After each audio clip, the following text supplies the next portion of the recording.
Falaremos hoje sobre alteração do contrato de trabalho. Antes de adentrar na alteração do contrato de trabalho, falarei especificamente, abrindo um rápido parêntese, sobre alteração em todo e qualquer contrato. Por quê? Alteração do contrato de trabalho é espécie do gênero alteração do contrato de trabalho. Lá no Código Civil, como é que funciona a possibilidade de alteração ou não? No Código Civil anterior, como é que funcionava? Código Civil de 1916, do início do século passado. Como funcionava? Pacta sunt servanda. O que é isso? O que se pactuou deve ser cumprido, independentemente de ocorrerem coisas durante a execução, durante a trajetória da execução daquele contrato. Ou seja, pactuei com você, independentemente do que ocorra durante a fase de execução, você tem que cumprir. Isso era o que previa o Código Civil de 1916. É a cláusula pacta sunt servanda, o que significa, literalmente, o pactuado deve ser cumprido. E agora? É ainda assim que funciona? Não. Qual é a cláusula atual do atual Código Civil de 2002? Rebus sic stantibus, que significa, é um termo em latim que significa literalmente, enquanto estiver assim. Ou seja, pactuei com você, enquanto estiver assim, cumprirei. Se houver algo imprevisível, esse contrato pode sim ser revisto. Vou dar alguns exemplos da aplicação na prática da cláusula rebus sic stantibus.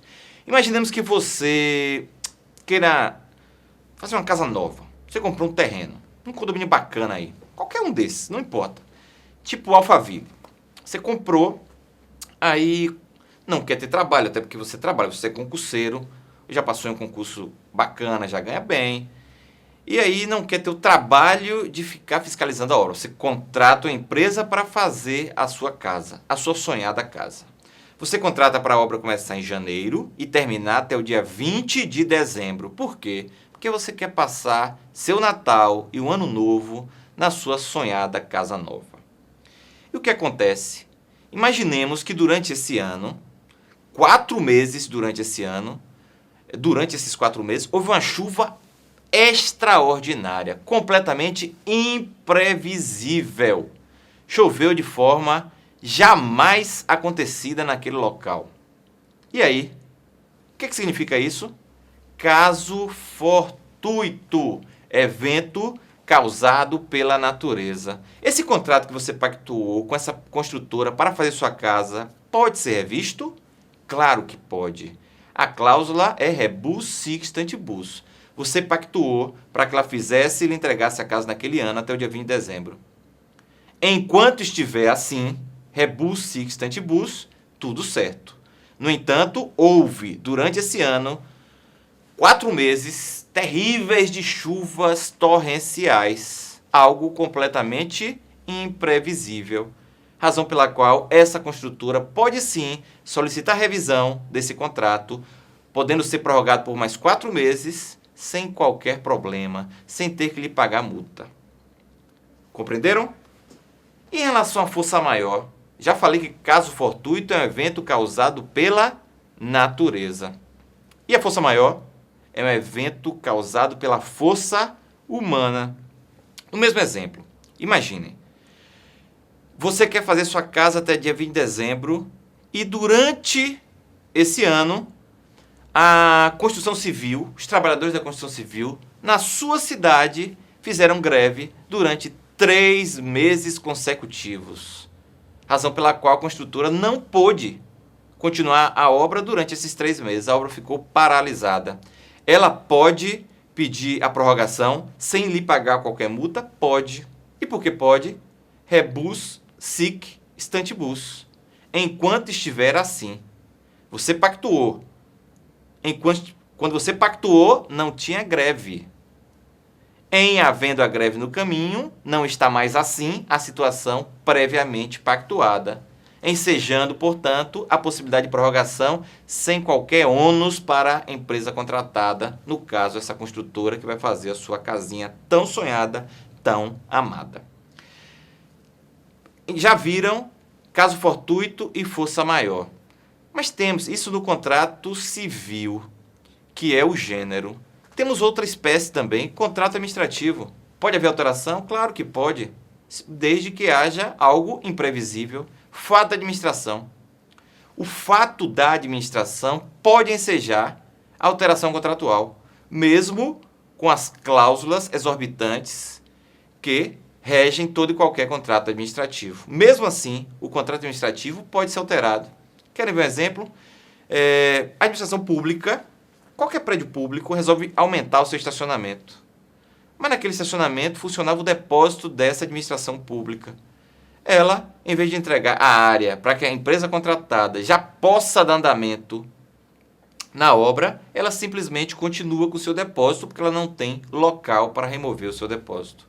Então é um fato causado pela administração, conhecido como fato da administração, que está impossibilitando a construtora de realizar a obra do estacionamento. Pode ser alterado o contrato? Claro que pode. Fato da administração. E o que vem a ser fato do príncipe? Outra possibilidade de alteração do contrato administrativo. É algo causado por um terceiro, alheio ao contrato, que interfere diretamente no contrato. Normalmente o governo. Lembrem-se, 1998, crise da Rússia. O que aconteceu com a crise da Rússia? O dólar com o real era 1 por 1. Do dia para a noite passou a ser 2 por 1. Ou seja, um aumento de 100%. Imaginemos que uma empresa contratada pela administração pública fornecesse equipamentos de informática, que, como vocês sabem, são vinculados ao dólar, porque muitos equipamentos ou peças são importados. Ensejou algo imprevisível? Claro, causado por um terceiro, no caso, pelo governo. Isso pode ensejar uma alteração no contrato administrativo? Pode. Essa alteração é conhecida como fato do príncipe. Príncipe é o quê? Algo magnânimo, poderoso, com poder de império que tem justamente o governo, seja União, Estado ou município.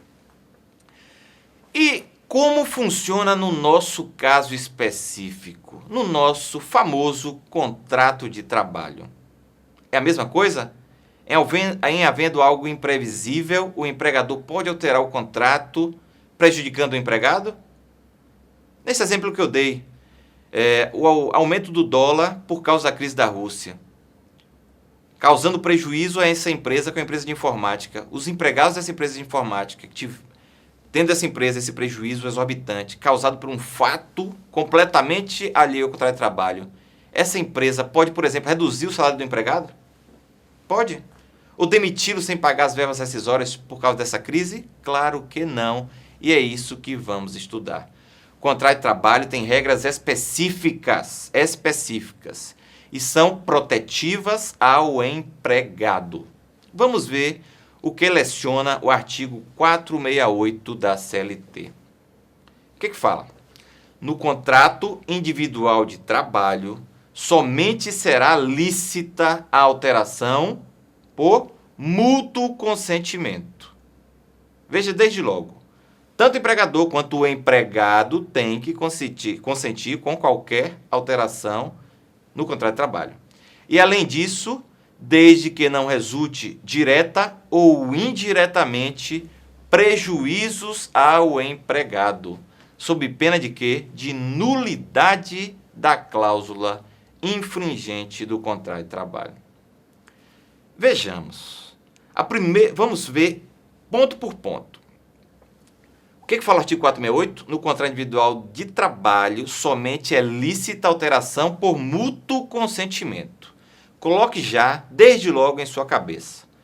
O empregado e o empregador têm que consentir. Ambos. Consentimento mútuo. Portanto, se o empregado não consente, nenhuma alteração do contrato de trabalho poderá ser feita. E mesmo que ele consinta, se houver prejuízo direto ou indireto ao empregado, será nula essa alteração no contrato de trabalho. Verifique como é protetiva essa norma trabalhista. Essa norma trabalhista é retrata o princípio da inalterabilidade contratual lesiva, que decorre daquele princípio maior que vocês já viram comigo quando estudaram princípios, o princípio da proteção. Portanto, em suma, o princípio da inalterabilidade contratual lesiva representa que, para haver qualquer alteração no contrato de trabalho, tem que haver mútuo consentimento e, além disso, não pode haver prejuízo direto ou indireto ao empregado, sob pena de nulidade dessa cláusula que alterou o contrato de trabalho. Percebamos desde logo como a proteção acontece no contrato de trabalho. Doutores, indago a vocês, essa impossibilidade de alteração contratual lesiva é uma regra absoluta? Claro que não. Nem o direito à vida no Brasil tem caráter absoluto. Nada na vida é absoluto. É por isso que, por exemplo, uma mulher, se for estuprada, pode retirar o feto. Uma mulher que tiver risco de perder a vida no parto, pode retirar o feto. São os abortos consentidos. Nem o próprio direito à vida, que é o maior direito que se pode ter um ser humano, ele é absoluto. Nem ele é absoluto. Portanto, alteração contratual lesiva também não o seria. E vamos ver algumas hipóteses. Por exemplo, função de confiança. Se ele exerce função de confiança, o empregador pode tirar? Pode. É o jus variandi do empregador. O empregador tem o direito de variar no contrato de trabalho. E raciocinemos. Tirar a função de confiança, que é minha, por exemplo, não vai me trazer um prejuízo? Claro que vai trazer. Claro que traz. Mesmo assim, o empregador poderá fazê-lo com base no seu jus variandi, com base no seu direito de variar. Bora ver outro exemplo.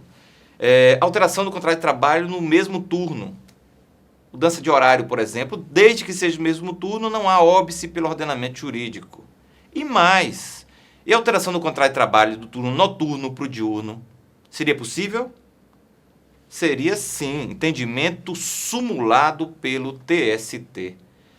Pode haver alteração daquele funcionário que trabalha no período noturno para que ele venha a trabalhar no período diurno, inclusive com a supressão do respectivo adicional noturno. Razão pela qual, percebam desde já, alteração contratual lesiva é proibida em regra, mas nenhuma regra tem caráter absoluto.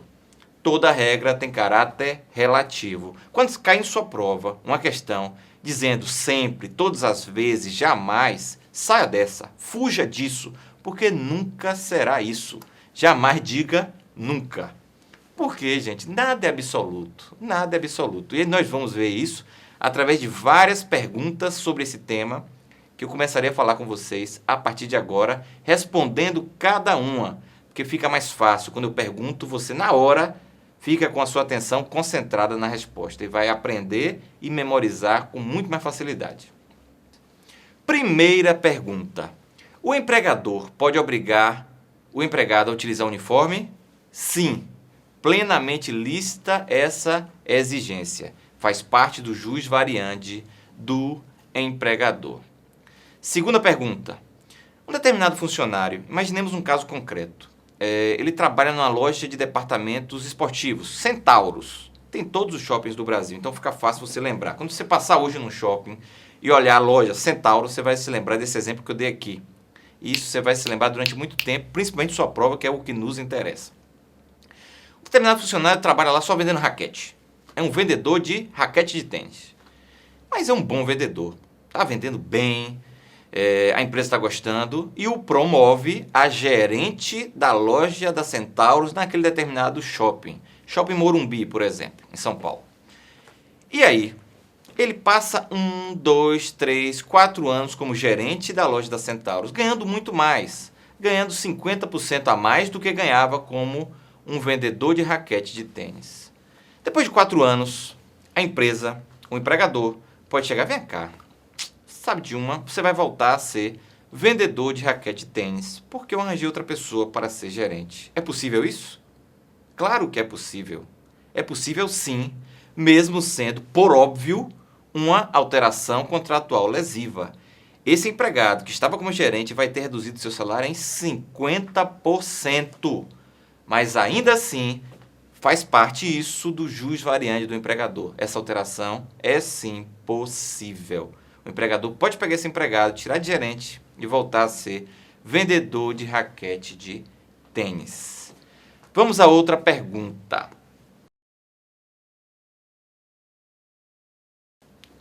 O empregado pode ser readaptado numa função de menos importância? Exemplo. Ele trabalha numa determinada empresa e por qualquer motivo físico sofreu uma lesão e não pode mais exercer determinada tarefa que tinha uma importância maior do que ele vai ocupar agora. O INSS falou que ele pode ser readaptado, que ele deve ser readaptado, mas ele vai ser readaptado numa função de menor importância. Isso é possível? É possível sim.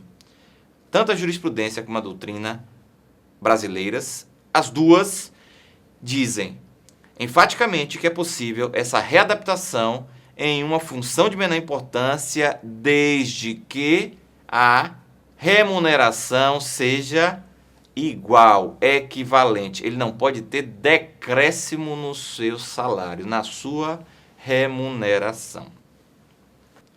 Quarta pergunta sobre esse tema. Essa pergunta é importante porque costuma cair em concursos públicos, principalmente nas provas abertas, dissertativas. O empregado pode recusar promoção? Ou seja, eu sou empregado, não quero ser promovido. Posso fazê-lo? Pode dizer para o meu empregador, sabe de uma, você é um cara bacana, meu empregador, gosto muito de você, você está me fornecendo uma possibilidade de promoção, mas eu não quero. Posso fazer isso ou não? A regra é que eu posso. Posso por quê? Tanto a jurisprudência como a doutrina majoritárias do Brasil entendem dessa forma. Por que eu posso? Por quê? Imaginemos um caso. Eu vou ser promovido para gerir, comandar 1000 funcionários. Eu posso ser uma pessoa tímida. Não posso? Isso pode me causar um problema psicológico imenso. Como é que eu vou administrar 1000 funcionários? Pode causar, inclusive, um abalo psicológico. Razão pela qual posso, sim, não querer essa promoção, recusar essa promoção. Tem pessoas que, além de não se sentirem confortáveis com o cargo de gerência, de comandar, não gostam de comandar, faz parte, cada ser humano tem seu jeito. Não é porque não gosta de comandar que é uma pessoa pior ou melhor que outra. Então, ela pode sim recusar esse tipo de promoção. Além disso, as pessoas podem ter seus interesses próprios. Eu conheço uma pessoa, por exemplo, que recusou uma promoção para exercer um cargo de direção em um determinado órgão do Poder Judiciário, que ganhava muitíssimo bem para exercer esse cargo e não quis. Do mesmo jeito que o empregado seletista pode não querer. Por quê? Porque pode ter filhos, quer ficar mais próximo dos filhos. E esse cargo de direção, de gerência, de chefia, pode, e em regra, afasta a convivência desse empregado com seus filhos, porque tem que ficar mais tempo na empresa, tem que atuar muitas vezes em finais de semana, período noturno. Então, tem vários empecilhos. Esse empregado pode estar com vontade de estudar, de se aprimorar na sua questão acadêmica, nos seus estudos, e não ganha mais. É um direito de todo e qualquer ser humano. Nem tudo na vida é dinheiro. Nem tudo na vida é dinheiro. Muitas vezes vale muito mais a pena, e na minha concepção, por exemplo, vale muito mais a pena almoçar, jantar com meus filhos, do que ganhar mais. Porque graças a Jesus eu já ganho o suficiente para viver bem.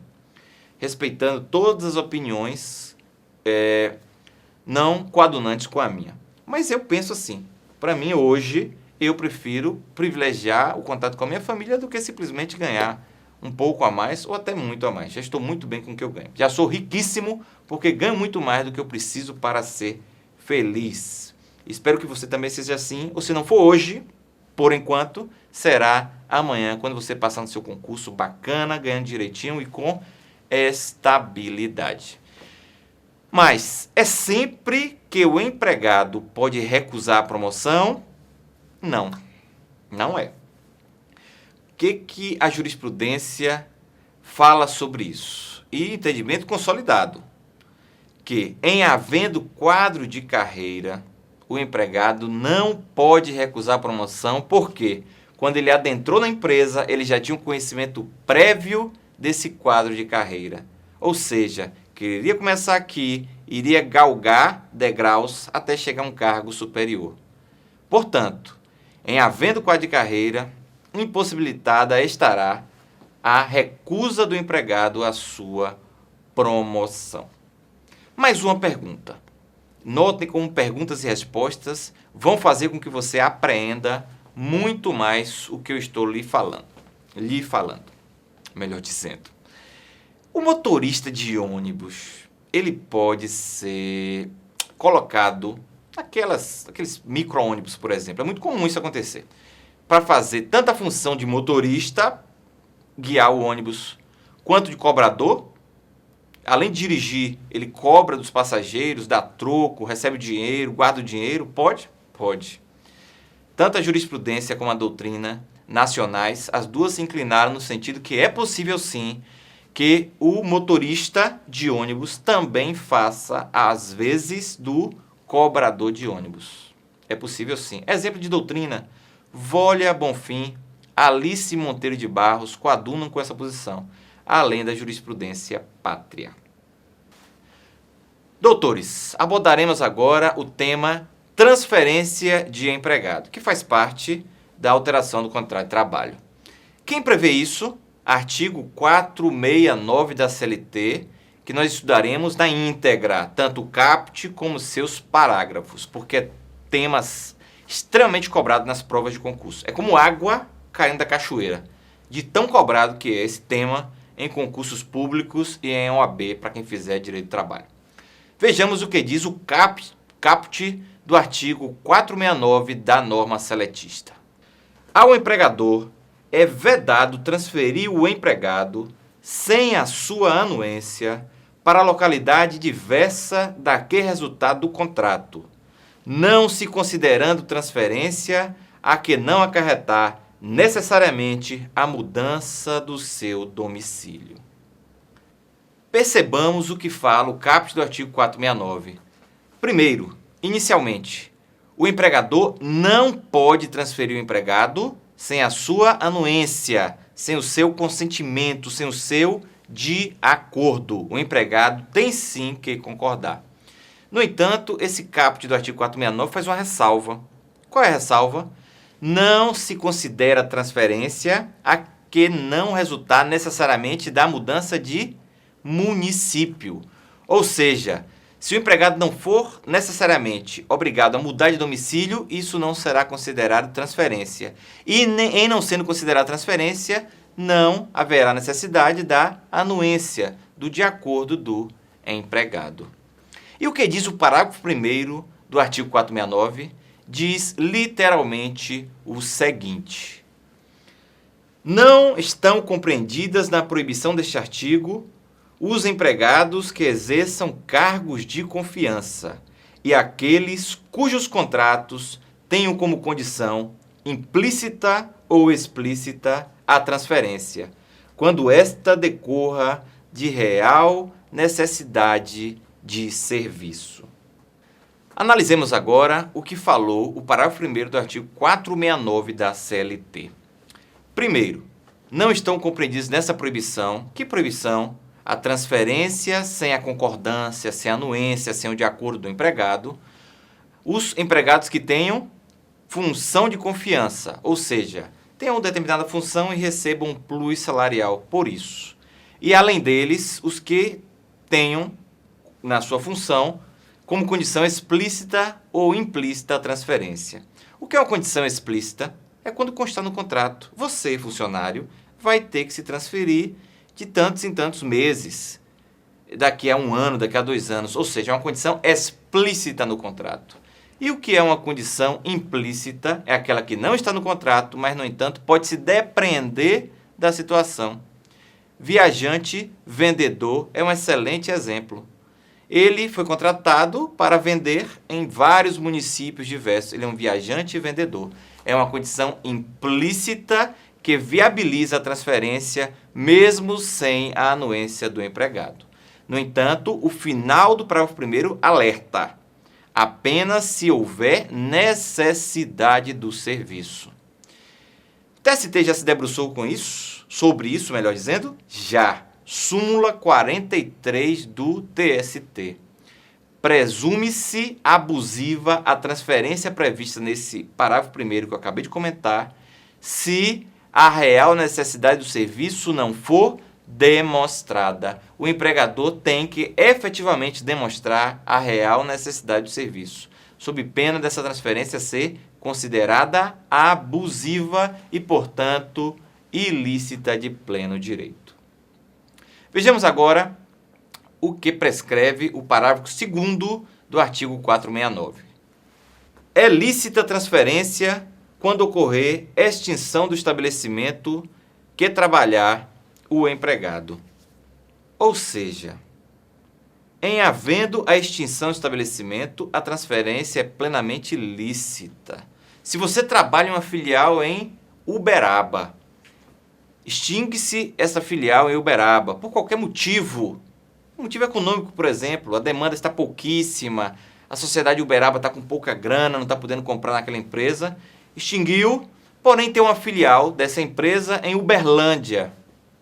Pode pegar esse funcionário e transferir? Pode sim. Segundo o parágrafo 2º do artigo 469 da norma seletista, em havendo a extinção do estabelecimento, o empregado pode licitamente ser transferido, ainda que sem a sua anuência, ainda que sem o seu de acordo, mesmo que ele não concorde. O que fala agora o parágrafo 3º da norma seletista?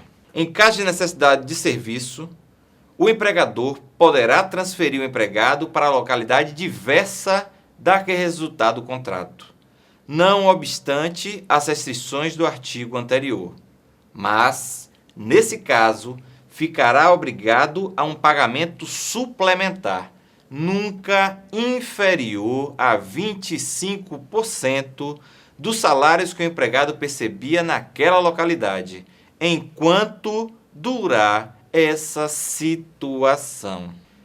Percebamos, esse é o famoso adicional de transferência.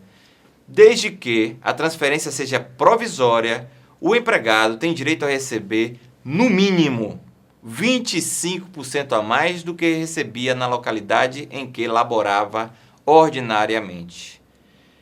Assim, pode ser 30%, pode ser 40%, pode ser 50%, o adicional de transferência.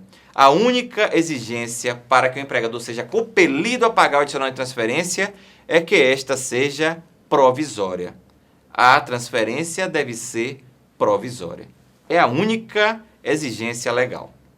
Percebam que, de acordo com esse parágrafo 3º do artigo 469, a transferência do empregado sem o seu consentimento tem que ter o quê?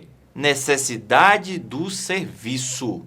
Somente se houver necessidade do serviço devidamente comprovada, poderá o empregado ser compelido a se transferir, recebendo, no entanto, o respectivo din-din, o respectivo adicional de transferência, que, como já abordei, é de no mínimo 25%. Nada obstando que seja 30%, 40%, 50%, 60%, 80%, 200%. É no mínimo 25%. Quais são os requisitos, portanto, para se perceber esse adicional de transferência? Necessidade de serviço, primordial, tem que haver necessidade de serviço e a transferência tem que ser provisória. Vamos agora a um bate-bola, perguntas e respostas, mais fácil para você gravar, como já abordei. E a questão daquele empregado que trabalha em uma filial, essas empresas, Casas Bahia, Insinuante, Ricardo Eletro, que tem várias lojas em uma cidade. Se ele trabalhar, por exemplo, na loja da Avenida Paulista, em São Paulo, ele pode ser transferido para trabalhar na loja que fica nos Jardins, ou na loja que fica em Itaim Bibi, ou na loja que fica no Morumbi? Pode.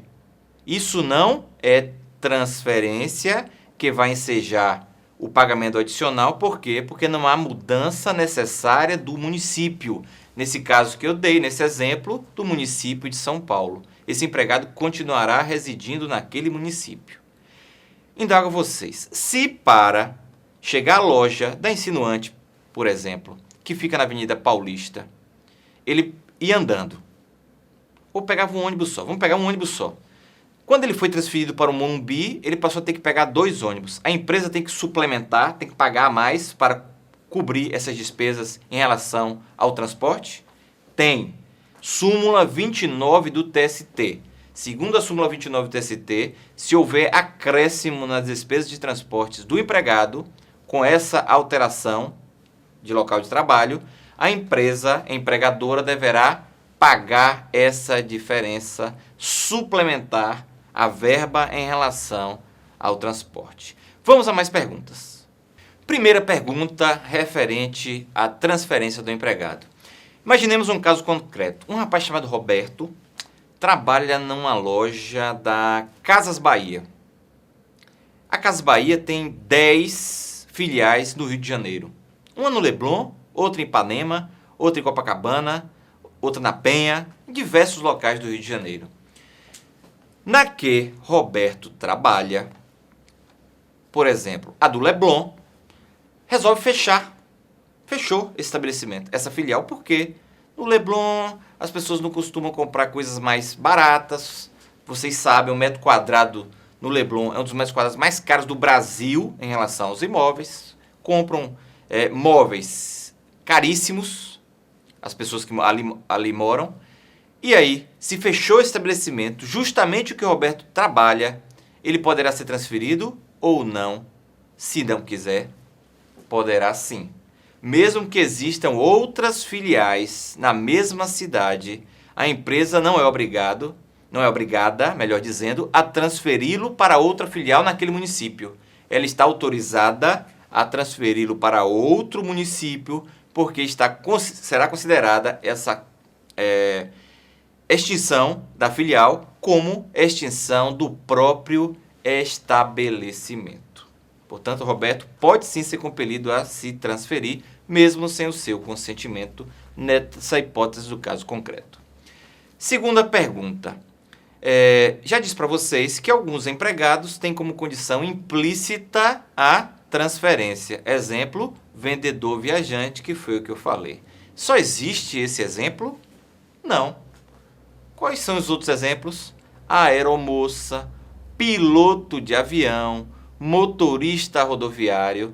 Todos esses empregados têm como característica, como condição implícita, a transferência. E para serem transferidos sem a sua anuência, basta haver a necessidade do serviço. Terceira pergunta. Indago a vocês, e se o empregado for transferido por ato de promoção? Vamos ver um exemplo? Um rapaz chamado Alberto trabalha como empregado em determinada empresa em São Paulo. E aí o empregador chama: rapaz, você trabalha bem, eu gosto do seu trabalho, eu vou lhe transferir agora para Sorocaba. Você vai trabalhar em Sorocaba como gerente da minha empresa, você vai me representar em Sorocaba. E, por causa dessa transferência, você vai exercer a função de gerente e vai ganhar 60% a mais do seu salário. Esse empregador terá que pagar, por esse ato de promoção, o adicional de transferência de no mínimo 25%? Não. Por quê? Porque o empregado foi promovido, teve a sua aquiescência, o seu de acordo, o seu consentimento, razão pela qual o empregador não terá que pagar nenhum adicional de transferência. A transferência para a promoção do empregado não enseja pagamento de adicional de transferência. Outra pergunta. E a questão das despesas decorrentes dessa transferência? O empregado trabalha em um município, ali mora. Para se transferir tem que levar seus móveis, tem que fazer a viagem, pode ser de ônibus, por exemplo, tem que pagar pelo transporte dos móveis. A cargo de quem fica essa despesa? Do próprio empregado, que é problema dele? Ninguém manda você querer levar seu sofá, sua cama, sua geladeira? Não. Cabe ao empregador pagar todas as despesas decorrentes da transferência. É ele, empregador, que deverá arcar com os custos da transferência.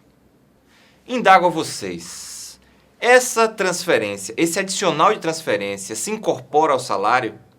Ou seja, quando terminar a necessidade daquela transferência e o empregado voltar ao estabelecimento anterior, no qual laborava anteriormente, ele terá incorporado ao seu salário esse adicional ou não? Não. O adicional de transferência é uma verba provisória. Assim que acabar a necessidade de serviço, a necessidade daquela transferência, o empregado retornar, ele perderá o adicional de transferência. Será suprimido do seu salário. E mais uma pergunta. Deixa eu ver uma pergunta boa. E se o próprio empregado tiver interesse na transferência? Vejamos um caso concreto. Uma determinada pessoa, Juliana, ela mora em BH. E BH não tem mestrado bom, pelo menos que ela repute como bom, em biologia marítima. Porque BH não tem mar. É até razoável que não tenha mestrado bom em biologia marítima. Mas vejamos, ela sabe que tem um mestrado muito bom em Niterói, de biologia marítima.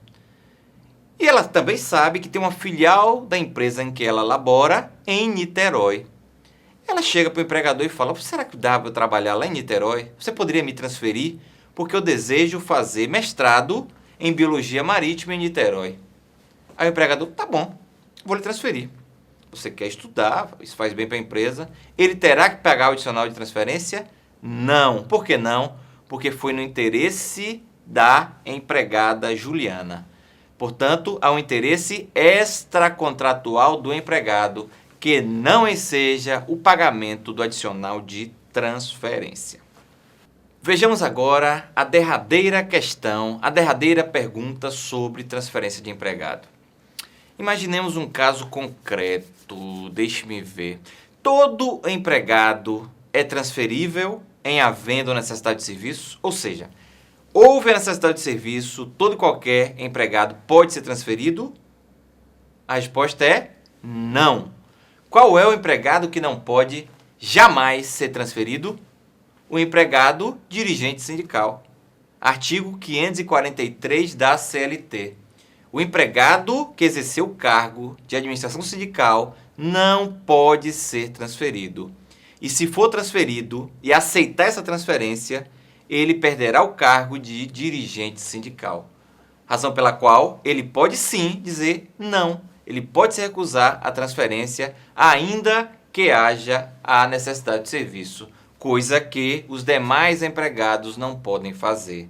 Em havendo necessidade de serviço, o empregado é sim obrigado a aceitar a transferência. No entanto, em sendo essa transferência provisória, terá o direito de perceber um acréscimo de no mínimo 25% em relação ao adicional de transferência.